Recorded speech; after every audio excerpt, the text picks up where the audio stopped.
मुर्शिदाबाद 3 हिंदुओं की निर्मम हत्या हुई, उनके घरों से खींच करके उनकी हत्या हुई। इन्हें भय है कि दलितों को, वंचितों को, गरीबों को अगर ये हाई राइज बिल्डिंग मिल जाएगी तो इनका तो वोट बैंक समाप्त हो जाएगा, ये गुमराह करने की इनकी राजनीति हमेशा के लिए समाप्त हो जाएगी। कांग्रेस और समाजवादी पार्टी या टीएमसी जैसे दल हमेशा इसमें बाधक रहे हैं और उन लोगों ने उन्हें दोयम दर्जे का नागरिक बनाने का काम किया, शरणार्थी के रूप में रखा। लेकिन भारतीय जनता पार्टी ने उन्हें अपनाया। ये व्यवहारिक धरातल पर भी दलित और वंचितों का अधिकार छीनने के अधिकारी होते हैं। आप देखते होंगे कहीं दलितों की झोपड़ी पर, उनकी जमीन पर कब्जा करने वाले कोई लोग होंगे तो इन्हीं दलों से जुड़े हुए लोग होंगे। ये सर्वाधिक कब्जा करते हैं।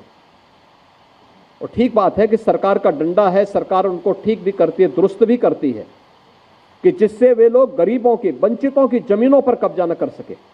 लेकिन फिर भी उनके द्वारा किस प्रकार के राग अलापे जाते हैं, हमें आश्चर्य होता है। ये वही राज्य है और ये देश वही देश है जिस देश में वक्फ के नाम पर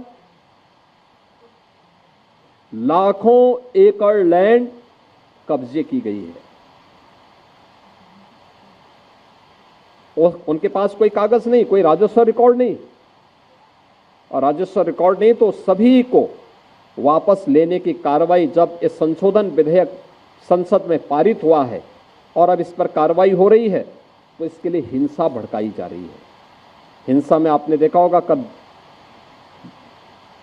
पश्चिमी बंगाल में मुर्शिदाबाद 3 हिंदुओं की निर्मम हत्या हुई, उनके घरों से खींच करके उनकी हत्या हुई।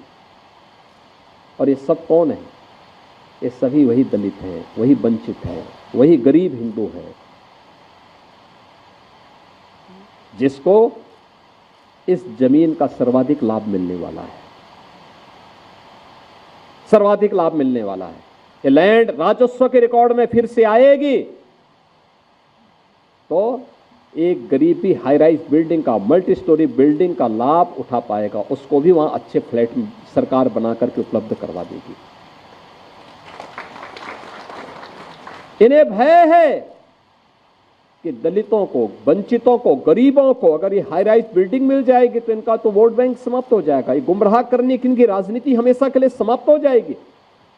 इसलिए लोग हिंसा भड़का रहे हैं, हिंसा का रास्ता अपना रहे हैं। आप देख रहे होंगे सिटीजनशिप अमेंडमेंट एक्ट पारित होने में जिसका लाभ सर्वाधिक पाकिस्तान, बांग्लादेश या अफगानिस्तान में जो वंचित हिंदू था, दलित हिंदू था, उनको भारत की नागरिकता देने का काम, जो किन्हीं कभी भी भारत में आए थे, 5 वर्ष पहले आए थे, उनको जब नागरिकता देने के कार्यक्रम को प्रधानमंत्री मोदी जी ने आगे बढ़ाया, इन्होंने पूरे देश के अंदर आंदोलन शुरू कर दिया, अभियान चालू कर दिया, बड़े बड़े आंदोलन किए, तोड़फोड़ की, आगजनी की।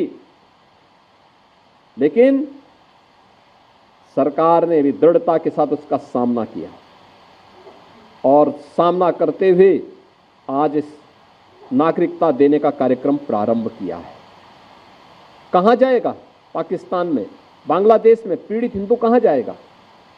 और हिंदुस्तान की तरफ ही आएगा। दुनिया के अंदर कहीं भी कोई पीड़ित हिंदू होगा, वह आकर के अंततः हिंदुस्तान में ही आएगा और वह भारत में आकर के ही शरण लेने के लिए मजबूर होता है।